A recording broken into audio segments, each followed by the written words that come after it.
welcome back, guys. I want to let you all know that in every home I go into, the goal for me, to be honest with you, is to do whatever it takes to protect the owner of the policies and the family from the loss of the equity of the home, losing income that they may not have due to inflation, Medicare increases, the value of the dollar shooting down, taxes going up. So everything I do is for them, including when I'm selling annuities, which is a life insurance product that you're licensed to sell, by the way. And the pitch is pretty easy, so I'm gonna kind of go over that here with this and make sure that you all understand. I'm gonna play a role play on this one. Will be a mortgage protection lead. So I came in with a mortgage protection lead. And I have, again, I'm gonna separate my page. All right, I got my page. I have Justin again. And I have Alyssa here. I'm gonna have Justin read for both of them though on this, so it's very easy for you to hear this. So I get to the table, I say, Alyssa, Justin, hi, I'm here to give you the information you requested for mortgage protection, making sure that you understand all your options. And the word options, by the way, is very important, just in case a question comes up. If somebody throws an objection at you, why are you asking this? Remember I said that I told you I was here to give you all your options? And that's literally what you're supposed to do. You're supposed to give them all their options. To do it right, you give them all their options. So I'm here to give you all your options today. I'm going to get you some prices. Everything fits in your budget. Nothing ever takes food off the table. I promise you that. So there's ways that we can do this too, and there could be like three different strategies to this. So I want to make sure you're aware of those. And if you don't do it today, no big deal. I got people buying it all the time. But if you choose to do it today, I'm here for you, and I'll become your agent for life, and I'll protect your family. And I've been doing this for 15 years, so you know a little bit about me. And you go through how long you lived in a house type thing. I don't build rapport that long, guys. I'm just going to shoot right into this and say, okay, so the mortgage is how much is left on the mortgage? Is $200,000? Yeah. $200,000 left on the mortgage. And what's the appraisal on the home? Was It's like 300,000. 300,000. So then I know that without asking him, did he put money down? I know that there's about $100,000 in equity so far, which we want to protect. I need to ask the question, are Justin and Alyssa both on the payment schedule of the house? In a lot of places, if the missus isn't on the house or the mister isn't on the house, they don't own the house, okay? So some people believe that they can just continue making the payments and that's how they stay in the house.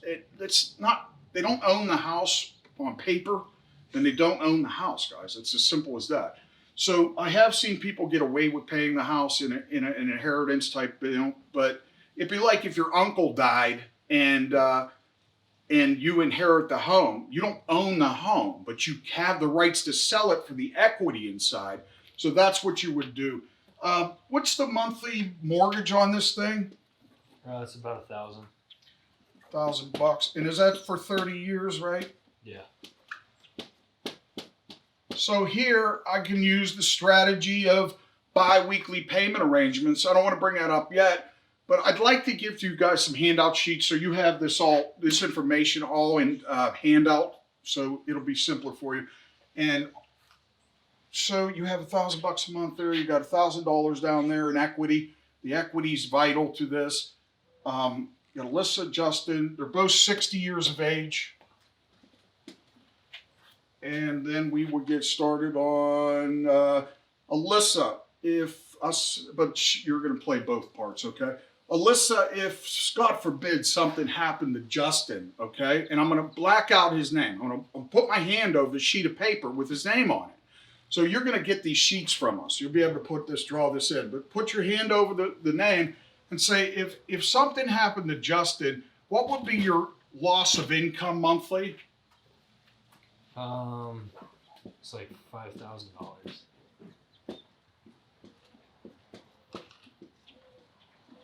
Okay, and Alyssa, what would you be living on when you don't have that income anymore? How much do you have bringing in?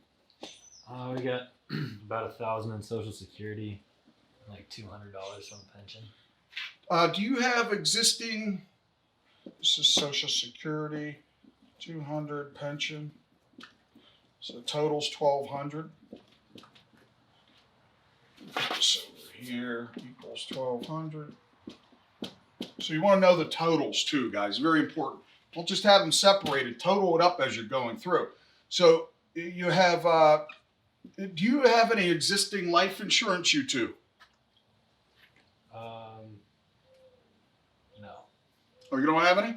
No. If God forbid that anything happened to you, Justin, do you have anything else that you're leaving behind that would work as a death benefit, has a death benefit to it maybe?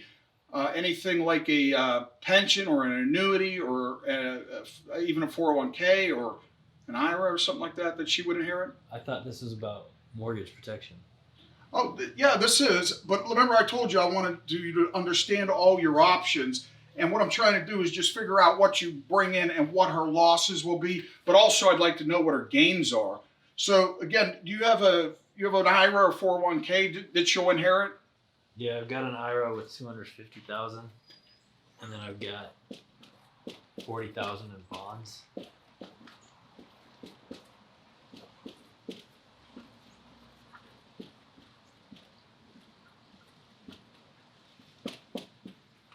Now here, that objection might come up too.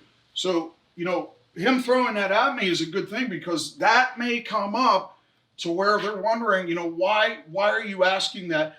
Now, what I used to do is I used to make sure that the rapport was built real good before I'd go into that. But now I can get right around it anyway, and it doesn't bother me that it comes up.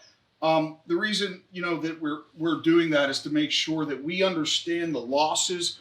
And I'm here to do numbers, right? So you want to protect the mortgage, Justin. So my job is to protect the mortgage. But aside from that, I've learned in 15 years that sometimes there's losses with income, which protects the mortgage. So I'm doing both for you. So I'm making sure that, the IRA is a number she has now that she'll inherit at death. And you have that number also, which is great. So the total between these two is $290,000. Now, this is what I'm after when I do mortgage protection. A lot of you may be after the sale of the mortgage protection, and in this situation, I would shoot right for this, and sometimes do that. A lot of times, showing them, depending on the individual, right? Now, I don't want to lose the feel of mortgage protection either. So what I'm going to advise you to do is kind of get the numbers out for the mortgage protection, go through the flow, build rapport through the questionnaire. If you build rapport through the questionnaire, you've done the questionnaire, they respect you a little bit, you built some time with them, you learned a little something about them, they got to learn about you too and see that you care about them. It's all about caring. They're not going to give you any information until they know how much you care. I got it. Pause. What questionnaire are you talking about? Health questionnaire on the mortgage protection. Got you. Okay. So on the mortgage protection, whatever carrier you're going to use in this situation, one of the first things I ask is just out of the case. I say, Justin or Alyssa, have you ever had cancer, heart attack, or stroke? If they say no, diabetic, no, I have to get the prescription drugs. Do you have those handy? Do you have any existing life insurance? And the secret to finding money, which is key to this, is what else?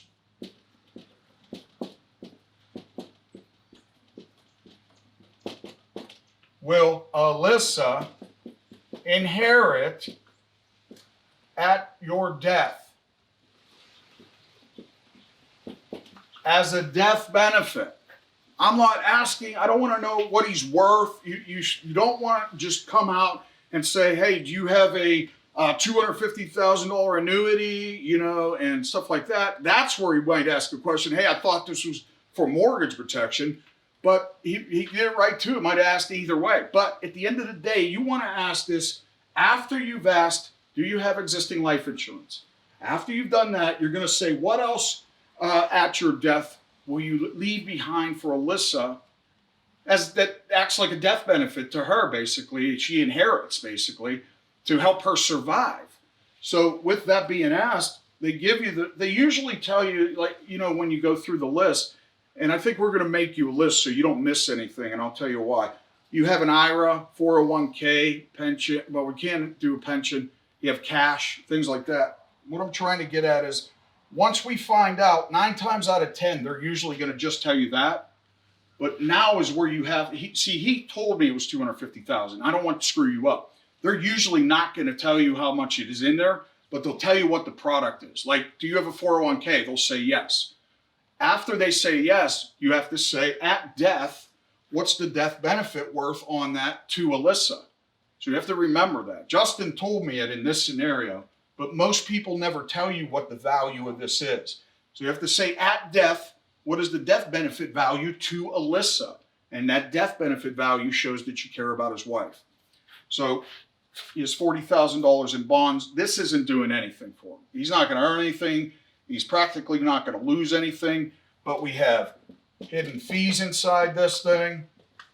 We had advisor fees. These are things that on a sheet, professionally done, we're going to open up and share with you some statistics on this. This is stock-based. This is bond. I mean, nothing's really going to happen here at all. So he has $290,000 that you could share with him, historics. So if he did this in the past 20 years, would be close to $1 million right now. So it'd be 600,000. That 600,000 would be 1.2 million. Where's my eraser? So what we want to do is we want to get this to a point where we can get to the money and do the dollar signs. But let me clear this up, and I'm going to come back and we're going to do something here. I'm going to wipe this off though. So now that I got this cleaned up, his wife loses $5,000 a month. She has what, $1,200 a month coming in. Okay, she's not going to survive. Okay, you have a $1,200, you got a $1,000 a month mortgage payment for 30 years. So she's practically lucky if she's able to get the equity out of this house if he died in 15 years. You need to share with them. The fact is that, inside the mortgage protection, we want to know what you're capable of saving. So with their two numbers together, they got what, $6,200? Now, in this scenario, you could ask, could you two live on $6,000 a month? And could you possibly save, or do you save $200 or more a month? Let's see. We've got a house payment $1,000. We've got a car about $500. We like to travel, groceries. But yeah, we could probably do $6,000. Well, sometimes what I have to tell you, Justin, is sometimes there are sacrifices as we get older to protecting our wives, and I don't want to take any of that life away from you. So I just want whatever fits in your budget right now, and if it works for you, can find more, then great. Because what I want you to do is I want you to save $200 or more. So if you can give more, then give more. Because remember, that's $2,400 a year. What I'm going to look at is now I'm going to check out something for you to. Give me 1 second. Let me go through this. Now, you've done the health questionnaire. You know what they qualify for. You're going to look at your numbers. Now, for a UL or an IUL, you need the illustrations, right? So this becomes a little difficult if they don't have a printer, but you can call the carrier and get numbers. Now, you can have it emailed to you, all right? And you can show on your laptop, on your phone. You can get it emailed, the illustration, but what you really want to do is get it printed out. So you get it printed out and you can share what the cash value would be for Justin and what the death benefit value is for Alyssa. So $200 at 60, I don't know what that's going to come out to, guys, but let's meet him halfway. Let's say that he's able to get 75,000. What you would show is, Justin, what I think we should do is just protect her halfway through, man.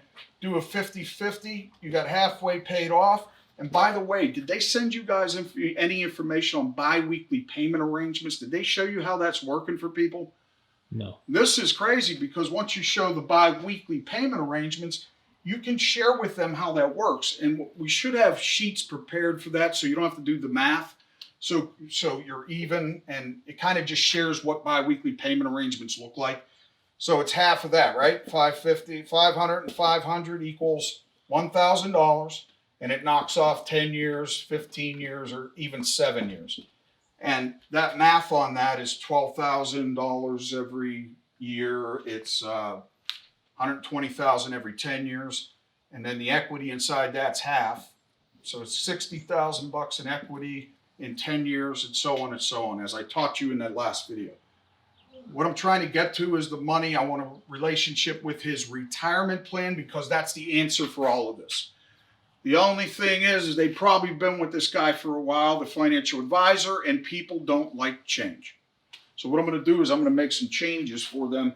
And sometimes you just got to go for it, guys. So what I want you to do is not only get this illustration for the mortgage protection monthly payment that fits in their budget, I also want you to do one more and tell them, hey, Mr. Justin and Alyssa, give me a couple more minutes. I'm going to see how many more discounts I can get you, okay?